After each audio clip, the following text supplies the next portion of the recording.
Hi అండి, అందరూ ఎలా ఉన్నారు? బాగున్నారా? నేను బాగున్నానండి. ఇవాళ మీ ముందుకు నేను రైస్ సాబుదానా అంటే బియ్యము ప్లస్ సాబుదానా అంటే సగ్గుబియ్యం, వాటిల్ది నేను పాయసం చేస్తున్నాను. సో నేను ఇలా గ్రైండ్ చేసి పెట్టేసుకున్నాను. బియ్యమును అలాగే సగ్గు బియ్యాన్ని నేను ఇలా ఇలా సన్నగా రవ్వగా నేను గ్రైండ్ చేసి పెట్టేసుకున్నాను అనమాట. ఇలా సగ్గుబియ్యంగా వేయట్లేదు, అలా అని అన్నీ క్రష్ అయిపోవు, కొన్ని క్రష్ అయ్యి ఉంటాయి, కొన్ని క్రష్ అయ్యి ఉండవు. అలాగే బియ్యం మాత్రం ఒక రవ్వలాగా చేసి పెట్టేసుకున్నాను. సో ఇదండి సాబుదానా రైస్ మిక్స్చరు. అలాగే బెల్లం తరిగి పెట్టుకున్నాను, నేను పంచదార వాడను.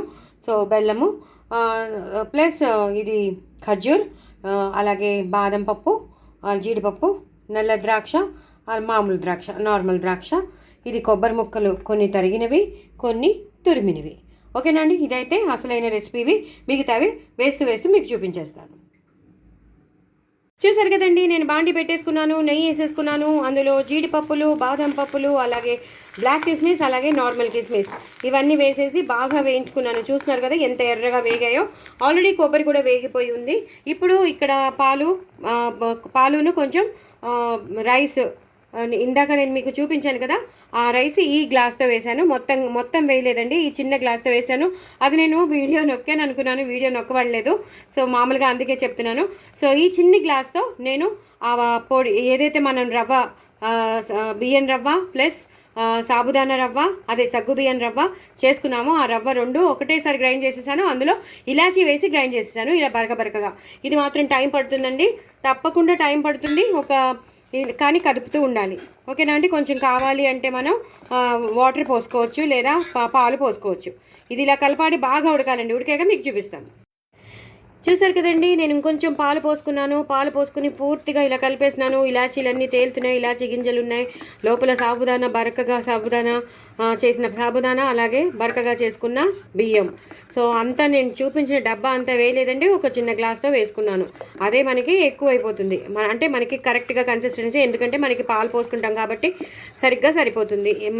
దాన్ని బట్టి మీరు బెల్లం కూడా వేసుకుంటూ ఉండాలి. సో ఇది ఇలా బాగా ఉడికిపోవాలండి. లోపలున్న సాబుదానా కానీ లోపలున్న మన బియ్యం కానీ బాగా ఉడికిపోవాలి. ఉడికిపోయాకనే మీకు మిగతా ప్రొసీజర్ చూపిస్తాను. దయచేసి నా ఛానల్ని సబ్స్క్రైబ్ చేసుకోండి, సపోర్ట్ చేయండి. ప్లీజ్ నా ఛానల్ మాత్రం నిలబడేటట్టు చూడండి. అందరికీ షేర్ చేయండి, ప్రమోట్ చేయండి.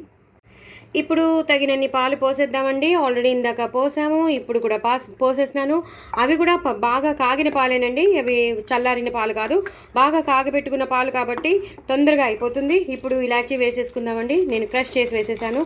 ఆల్రెడీ ఇందాక నేను చెప్పాను సాబుదానా రవ్వ చేసేటప్పుడు, బియ్యం రవ్వ చేసేటప్పుడు అందులో వేసేసానని.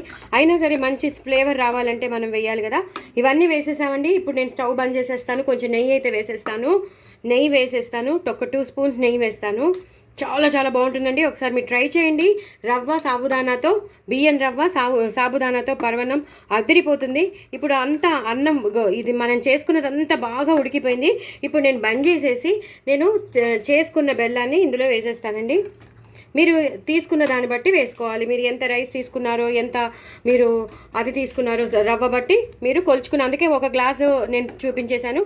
ఇలాగా మొత్తం అంతా కదిపేసుకోవాలండి. ఇది చాలా గట్టి పడిపోతుంది, ఇలాగే ఉంటుంది కానీ కాసేపు అయ్యాక గట్టి పడిపోతుంది. అలాగే నేను ఎప్పుడు మిల్క్ మేడ్ వేస్తాను, ఆ మిల్క్ మేడ్ కూడా వేసేసుకోండి.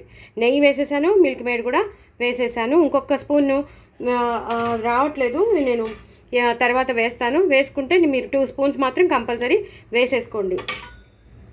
ఇప్పుడు లాస్ట్లో ఇలాగా కొబ్బరి ముక్కలు నేను ఇందాక క్రష్ చేసి పెట్టుకున్నాను కదా, అదే కోరి కొన్ని ముక్కలుగాను కొన్ని తురిమి చేసుకున్నాను కదా, అవి కూడా వేసేసుకోవాలి. అలాగే డ్రై ఫ్రూట్స్ కూడా వేసేసుకోవాలి. నల్ల కిస్మిస్, అవి నేను ఏవైతే చెప్పానో అన్నీ వేసేసుకోవాలి. వేసేసుకుని లాస్ట్లో మాత్రం బంద్ చేసేసాం కాబట్టి ఇప్పుడు ప్రాబ్లమే లేదండి, ఖర్జూర్ వేసేసుకోవాలి. చాలా టేస్టీగా ఉండే ఖీర్ మీ సొంతం అయిపోతుంది. ఇది గట్టి పడిపోయాక మీరు చక్కగా ఇలా కలిపేసుకోవాలి. బెల్లం అంతా కరిగిపోతుంది, ఎందుకంటే మనం తురిమి పెట్టుకున్నాం కాబట్టి. చాలా టేస్టీగా ఉంటుంది. నెయ్యి కూడా వేసుకున్నామేమో, సూపర్బ్ ఉంటుంది. నా ఛానల్ మాత్రం సబ్స్క్రైబ్ చేసుకోవడం అసలు మర్చిపోదు. బాయ్ అండి.